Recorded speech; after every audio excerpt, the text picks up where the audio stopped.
तो हेलो बच्चों, मेरा नाम है एजुकेशनल भैया और मैं आप लोग को एक ऐसे चैप्टर को एक्सप्लेन करूंगा ना जिस चैप्टर में एक बच्चे ने जो कि बस 10 दिन का पढ़ा था। मेरे बात को ध्यान से सुनो। जो बच्चा बस 10 दिन का पढ़ा था उसने एक नहीं बल्कि एस्ट्रोलॉजर को चैलेंज किया, सारे एस्ट्रोलॉजर को, कि वो सब गलत है और वो बच्चा जीत पाया या नहीं जीत पाया, ये सब हम स्टोरी में जान जाएंगे। तो अगर वीडियो पसंद आएगी तो वीडियो को क्या करना है, लाइक करना है, और वीडियो लाइक करोगे तो चैनल को भी सब्सक्राइब कर देना। क्या जाता है, तुम लोग को अच्छा कंटेंट देखने को मिलेगा। और हाँ, बेल आइकन को ऑल पे सेट कर देना। चलिए चैप्टर का एक्सप्लेनेशन शुरू करते हैं। ये मुंह से सुपारी निकाल के बात कर रहे बाबा। यार अब मजाक को साइड में रखते हैं, ये चैप्टर बहुत ही ज्यादा इंटरेस्टिंग है। इस चैप्टर का नाम है द टाइगर किंग। ये आपकी क्लास 12 का विस्तृत बुक का चैप्टर नंबर 2 है और इस चैप्टर के राइटर का नाम है कल्कि। तो हमारे राइटर बता रहे हैं कि हमारे जो प्रतिबंधपुरम के जो राजा है ना, वो इस स्टोरी के मेन कैरेक्टर है। और सबसे इंटरेस्टिंग बात तो ये है ना कि हमारे जो मेन कैरेक्टर है उनके अलग अलग भयानक भयानक नाम है, जिनका नाम मैं अभी तुम्हें स्क्रीन पे दिखा रहा हूँ। ठीक है, मैं बोलने नहीं पाऊंगा यार, इतना hard term. His Highness Jamada General, Kilada Major, Sata Viagra Samhari, Maharajadhiraja Visvabhuvna Samrat, Sir Jilani Jung Bahadur, MAD, ACTC और CRCK। लेकिन फिर हमारे राइटर बता रहे हैं कि भले ही उनके इतने सारे नाम थे पर नॉर्मली लोग उन्हें द टाइगर किंग के नाम से जानते थे। और फिर हमारे राइटर बता रहे हैं कि जब वो बस 10 दिन के थे ना, जब हमारे जो टाइगर किंग थे, हमारे जो महाराजाधिराज थे ना, वो जब 10 दिन के थे तब उनके घर में एस्ट्रोलॉजर्स लोग आए और ये प्रिडिक्ट किए कि उनकी डेथ हो जाएगी। ये सुनते ही वो 10 दिन का बच्चा, 10 दिन का बच्चा, ध्यान से सुन रहे हो ना तुम लोग मेरी बातों को, वो चिल्लाते हुए कहता है, चिल्लाता नहीं है या फिर मतलब जोर से कहता है कि इसमें कोई सेंस और लॉजिक हुई क्या? जो भी इंसान जन्म लेता है उसे मरना तो है ही, उस तरह से मैं भी मरूंगा ही। तो आपके बात पे लॉजिक तभी होगा ना जब आप मुझे बता सके कि मैं किस तरह से मरूंगा। ये देख के जो 10 दिन का बच्चा बोल रहा था ना, वहां पे जितने भी लोग होते वो सभी शॉक हो जाते हैं। तभी वहां पे जो चीफ एस्ट्रोलॉजर होता है ना, वो बोलता है कि क्योंकि आपका बर्थ जो है ना वो बुल के आर में हुआ है और बुल टाइगर का बहुत बड़ा दुश्मन होता है, तो आपका जो डेथ होगा ना वो टाइगर के वजह से ही होगा, यानी टाइगर आपकी जान लेगा। ये सुन के वो छोटा बच्चा बोलता है, यानी कि वो 10 दिन का बच्चा बोलता है कि लेट टाइगर बी अवेयर, यानी कि अब टाइगर अपनी सावधान रहो बेसिकली, क्योंकि तुम्हारा पापा आ चुका है। फिर हमारे ऑथर बता रहे हैं कि ये जो इंसिडेंट हुआ था ना इनके बर्थ के टाइम में, ये जो एस्ट्रोलॉजर आए थे और ये जो 10 दिन का बच्चा बोल रहा था, ये बस एक र्यूमर है, ये बस एक अफवाह है, इसका कोई सियोरिटी नहीं है। लेकिन ये अफवाह पूरे प्रतिबंधपुरम में फैली हुई थी। और यहाँ पे ऑथर ये भी बता रहे हैं कि जैसे हम स्टोरी को आगे पढ़ेंगे ना, तो हमें ये यकीन होने लगेगा कि ये जो अफवाह है ना, इसमें कहीं ना कहीं कुछ सच्चाई तो है। और ऑथर ये भी बताते हैं कि जैसे जैसे हमारे जो टाइगर किंग थे वो बड़े हो रहे थे ना, वो बस इंग्लिश काऊ का दूध पीते थे, इंग्लिश मूवी देखते थे, इंग्लिश टीचर से पढ़ते थे, यानी कि इंग्लिश मैन से पढ़ते थे। और उनकी जो नैनी थी ना, हालांकि वो बच्चे ही थे ना उस टाइम, तो उनकी जो नैनी होगी उनका टेकिंग केयर के लिए, तो फिर वो भी इंग्लिश नैनी थी। मतलब समझ रहे हो, उन्हें इंग्लिश से बहुत ज्यादा प्यार था आई थिंक।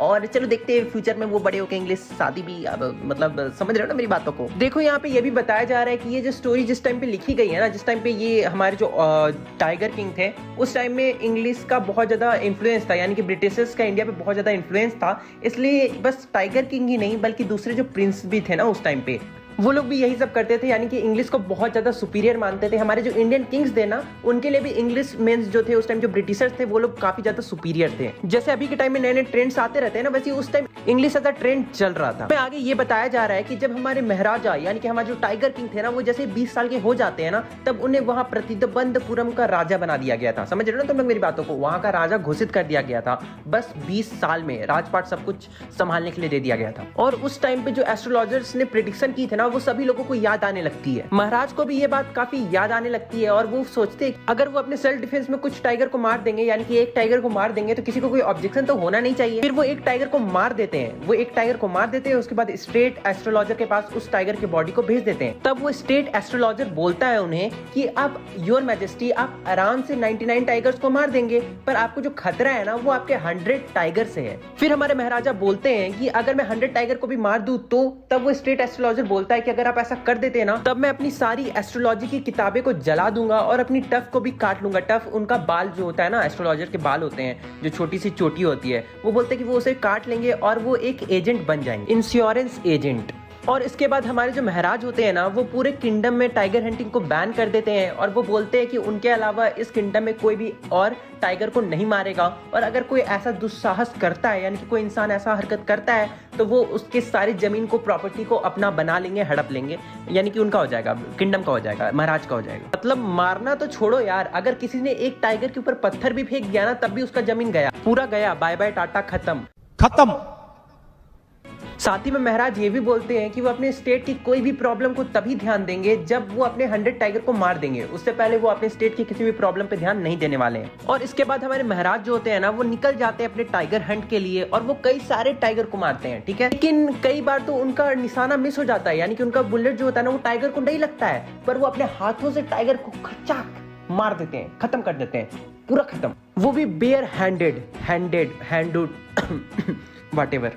तो ब्रो देखो, अभी तक पार्टी खत्म, चैप्टर खत्म नहीं हुई है ब्रो, अभी तक चैप्टर खत्म नहीं हुई है, अभी तो बहुत मस्त इंसिडेंट बाकी है। तो देखो इंसिडेंट ये होता है ना कि एक बहुत ही हाई रैंकिंग ब्रिटिश ऑफिसर, क्या जगह का नाम क्या था, प्रतिबंधपुरम में आता है, ठीक है। और फिर वो कहता है कि उसे भी टाइगर को मारना है, क्योंकि उनका शौक था, उन्हें उसे टाइगर को मार के और मरा हुआ लाश के साथ फोटो खिंचाने में बहुत मजा आता था, तो वो वही करने आता है। पर महाराज उसे साफ साफ मना कर देते हैं, लेकिन क्योंकि वो बहुत ही बड़ा ब्रिटिश ऑफिसर था ना, तो उसे महाराज डायरेक्ट तो मना नहीं कर सकते थे, क्योंकि उस टाइम ब्रिटिश का राज चल रहा था, और अगर वो ब्रिटिश ऑफिसर को डायरेक्ट मना कर देंगे तो इससे उनको अपना राजपाट से हाथ धोना पड़ जाएगा। तो महाराज बोलते हैं कि आप कोई भी जानवर को मार सकते हैं, आप जिसका हंट ऑर्गेनाइज करवाना है आप करवा लीजिए, लेकिन टाइगर को छोड़ के। पर ब्रिटिश ऑफिसर नहीं मानता है, वो अपना सेक्रेटरी को महाराजा का किंगडम भेजता है और उसका सेक्रेटरी महाराजा का किंगडम में आके बोलता है कि सर आप एक काम कीजिए, आप ही टाइगर को मार लीजिए, मुझे कोई प्रॉब्लम नहीं है, आप टाइगर को मार लीजिए, बस हमारे जो ब्रिटिश ऑफिसर है ना, उन्हें उसके मरे हुए टाइगर के साथ एक फोटो दिलवा दीजिएगा, ठीक है। तो पर महाराजा नहीं मानते इस बात पे भी, ठीक है। वो नहीं चाहते थे कि वो उसे परमिशन दे दें, क्योंकि अगर वो उस ब्रिटिश ऑफिसर को परमिशन दे देते तो और भी बहुत सारे ब्रिटिश ऑफिसर उनके किंगडम पे आते और मांग करने लगते कि हमें भी टाइगर को मारना है। लेकिन हमारे महाराज जो होते हैं वो डायरेक्ट मना भी नहीं कर सकते थे, कि वो अपना राजपाट तो खोने वाले नहीं थे, खोना नहीं चाहते थे बस टाइगर की वजह से। तो वो अपने दीवान के साथ काफी देर बात करते हैं और वो डिसाइड करते हैं ना कि वो एक बहुत बड़े ब्रिटिश ज्वेलर की कंपनी जो कि कोलकाता में है, वहां से 50 डायमंड के सेट्स को मंगाएंगे, ठीक है, डायमंड रिंग्स को मंगाएंगे। और वो क्या करते हैं, वो सारे डायमंड रिंग्स को भेज देते हैं किसके यहाँ, हमारी ब्रिटिश ऑफिसर की वाइफ के यहाँ। अब वो क्या एक्सपेक्ट करते हैं कि वो जो उसकी वाइफ है, उनकी वाइफ है, वो 2-3 रिंग उठा लेगी, रख लेगी, यूज कर लेगी, पर ऐसा नहीं होता है। वो पूरा का पूरा 50 के 50 रख लेती है और बदले में बस एक मैसेज भेज देती है जिसमें लिखा हुआ होता है थैंक यू। और उसके बाद महाराज के पास वो ब्रिटिश जो कंपनी होती है ना, ब्रिटिश ज्वेलरी वाली कंपनी, वो 3 लाख का बिल भेज देती है। अब तुम सोच रहे हो कि बस 3 लाख में 50 सेट ऑफ डायमंड रिंग, ये तो काफी सस्ता है ना भाई। ये स्टोरी कब का है तब तो देख लो, ये स्टोरी कब की है यार। मेरे पापा जब छोटे थे वो बोलते थे वो 1 रुपया बचाने के लिए नदी पार करके तैर के जाते थे यार स्कूल। तब के जमाने में तुम लोग 3 लाख का बात कर रहे हो यार, हद मजाक कर देते हो यार तुम लोग मेरे साथ। अभी मैं पापा को बोल के आऊंगा कि पापा उस टाइम 3 लाख का क्या वैल्यू था, तो हमको मतलब जमीन पे गाड़ देंगे यार। समझते नहीं हो तुम लोग। चलो आगे बढ़ते हैं, स्टोरी को, एक्सप्लेनेशन को शुरू करते हैं, मतलब कंटिन्यू करते हैं। तो देखो इस पार्ट से हमें क्या सीख मिलती है कि अगर किसी भी इंसान को मनाना है ना, तो उसकी वाइफ को पहले मना लो, काम खत्म। तुम लोग क्या एक्सपेक्ट करते हो आगे क्या हुआ होगा? वो जो ब्रिटिश ऑफिसर होता है ना, वो टाइगर हंटिंग की मांग करना बिल्कुल बंद कर देता है, खत्म। अलग बात है महाराज को 3 लाख का बिल पे करना पड़ता है, बट फिर भी वो उस टाइम खुश रहते हैं कि एटलीस्ट उनका जान तो बचा है ना यार, वो टाइगर को मार के अपना जान बचा लेंगे ना, या फिर एस्ट्रोलॉजर को गलत साबित कर देंगे, व्हाटएवर जो भी है, उनका ईगो सेटिस्फाई हो जाएगा। लेकिन देखो यहाँ पे प्रॉब्लम खत्म नहीं होती है, आगे एक और प्रॉब्लम आती है। वो प्रॉब्लम ये होती है कि उनके किंगडम से जितने भी टाइगर होते हैं ना, वो खत्म हो जाते हैं, ऑलमोस्ट एक्सटिंक्ट हो जाते हैं उनके किंगडम से टाइगर। तो वो क्या करते हैं ना, वो अपने दीवान को बुलाते हैं और बोलते हैं कि प्लीज आप एक स्टैटिस्टिक ड्रॉ कीजिए और मुझे बताइए कि किस किंगडम में कितने टाइगर हैं, और जिस किंगडम में ज्यादा टाइगर है ना, आप ये भी पता लगाइए कि उस किंगडम में कोई ऐसी प्रिंसेस है क्या जिससे वो शादी कर सके। समझ रहे हो तुम लोग? समझ रहे हो मतलब पहुंच समझ रहे हो? समझ रहे हो? समझ रहे हो आप? समझ रहे हो ना?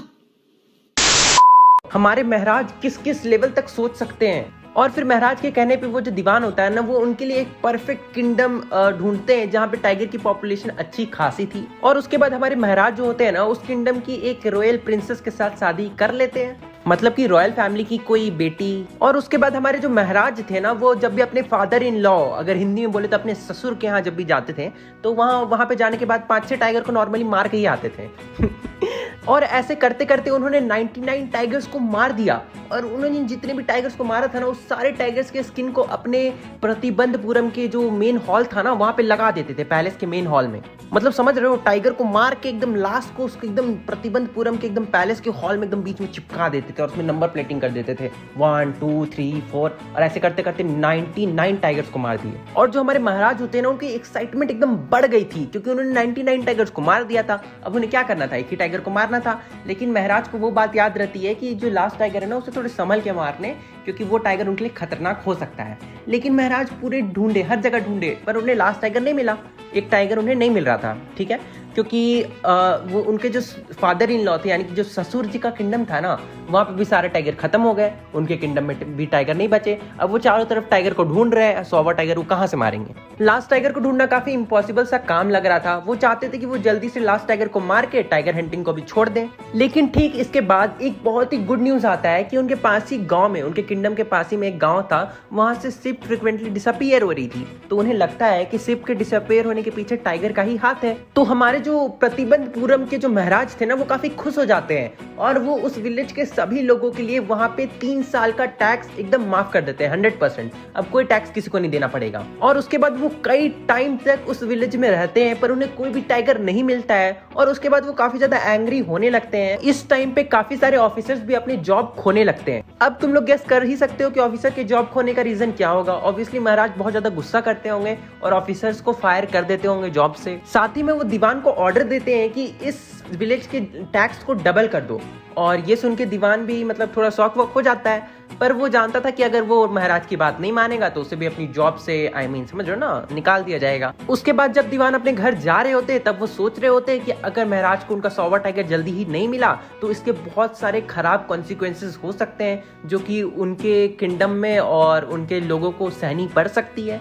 इसलिए वो पीपल्स पार्क, जो कि मद्रास में है, वहां से एक टाइगर को मतलब बुलाते हैं, मंगवाते हैं। और जहाँ पे वो महाराज हंटिंग करने गए होते हैं ना, वहाँ पे वो उस टाइगर को छोड़ देते हैं। और इसके बाद वो जो बूढ़ा टाइगर था ना, वो जो मद्रास से मंगाए थे, वो टाइगर काफी ज्यादा बूढ़ा था। वो टाइगर क्या होता है, वो महाराज के सामने आ जाता है। तो महाराज जी क्या करते हैं, गोली निकालते हैं, बंदूक निकालते हैं, शूट कर देते हैं और वो खुश हो जाते हैं कि टाइगर मर गया, क्योंकि वो टाइगर वहाँ पे गिर जाता है। और वो वहाँ से चले जाते हैं और अपने जो सैनिक लोग होते हैं उसे बोलते हैं कि जाओ इसे लेके मेरे पैलेस में जाके लगा देना। जब सैनिक लोग जाता है वहाँ पे, देखता है वो टाइगर पे तो बंदूक की गोली लगी नहीं है। वो टाइगर पता है किस लिए गिर गया, क्योंकि वो बूढ़ा था बेचारा, गन की आवाज सुन के सदमा में पहुंच गया और सदमा में पहुंच के गिर गया। तो जो महाराज के जो सैनिक होते हैं, या फिर हंटर भी कह सकते हो, हंटर ही होंगे बेसिकली, तो वो हंटर लोग क्या करते हैं ना, वो टाइगर को मार देते हैं अपने हाथों से।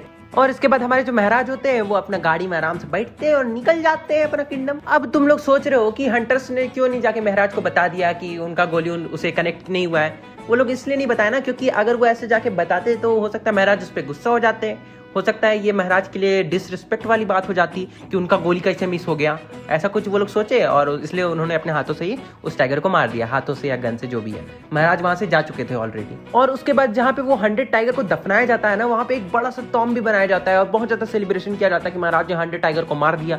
और ये सब होने के कुछ दिन बाद उनके बेटे का 3rd बर्थडे आने वाला होता है। और क्योंकि वो कुछ टाइम से काफी बिजी थे टाइगर हंटिंग में और वो अपने बेटे के लिए कुछ नहीं कर पाए थे, मतलब अपने बेटे पे ज्यादा ध्यान नहीं दे पाए थे, इसलिए वो डिसाइड करते हैं कि वो जाएंगे प्रतिबंधपुरम का एकदम सबसे बड़ा वाला शॉपिंग मॉल। और वो फिर सोचते हैं कि वो अपने बेटे के लिए एक टॉय ले लेते हैं। वहां पे उन्हें एक वुडन टाइगर दिखता है और क्योंकि उन्हें टाइगर को मारना बहुत ज्यादा पसंद था, तो उन्हें वो वुडन टाइगर पसंद आ जाता है और वो वहां से वो टाइगर टॉय को खरीद लेते हैं। लेकिन वो जो वुडन टाइगर होता है ना, वो अच्छे से नहीं बनाया हुआ होता है, उसे एक अनस्किल्ड कारपेंटर ने बनाया हुआ होता है। तो एक दिन जब वो अपने बेटे के साथ उस वुडन टाइगर के साथ खेल रहे होते हैं, तब उन्हें लग जाती है, थोड़ी जगह गड़ जाती है, क्योंकि उस वुडन टाइगर का जो सरफेस था ना, वो काफी ज्यादा रफ था और उसमें से काफी ज्यादा वुडन सिलीवर्स का मतलब समझ लो वुडन पीसेस जो होती है ना, पॉइंटेड वो निकली हुई थी, जो कि महाराज को गड़ जाती है, वो भी उनके राइट फिंगर में। और वो जो राइट फिंगर में गड़ने के कारण अगले दिन से ना उनके राइट फिंगर में इन्फेक्शन हो जाता है और धीरे धीरे बस राइट फिंगर नहीं बल्कि उनके पूरे राइट आर्म्स में वो इन्फेक्शन फैल जाता है और उसके बाद मद्रास से 3 फेमस सर्जन को बुलाया जाता है, जो कि काफी देर डिस्कशन करने के बाद महाराज का ऑपरेशन करते हैं,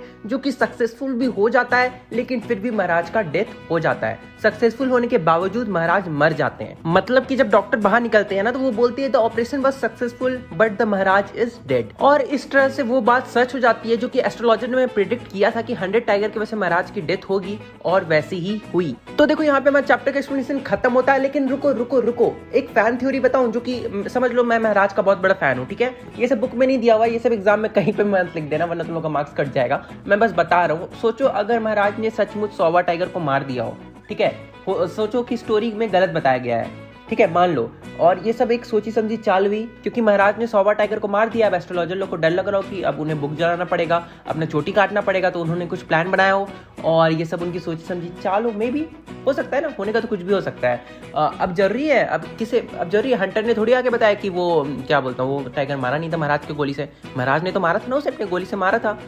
अब देखो होने का तो बहुत कुछ हो सकता है। अब एक और चीज मुझे बताओ, अगर महाराज अपनी ईगो में नहीं आते, ठीक है, और टाइगर को मारते ही नहीं, जब पहला ही टाइगर को नहीं मारते तो 100वां टाइगर कहाँ से आता ब्रो?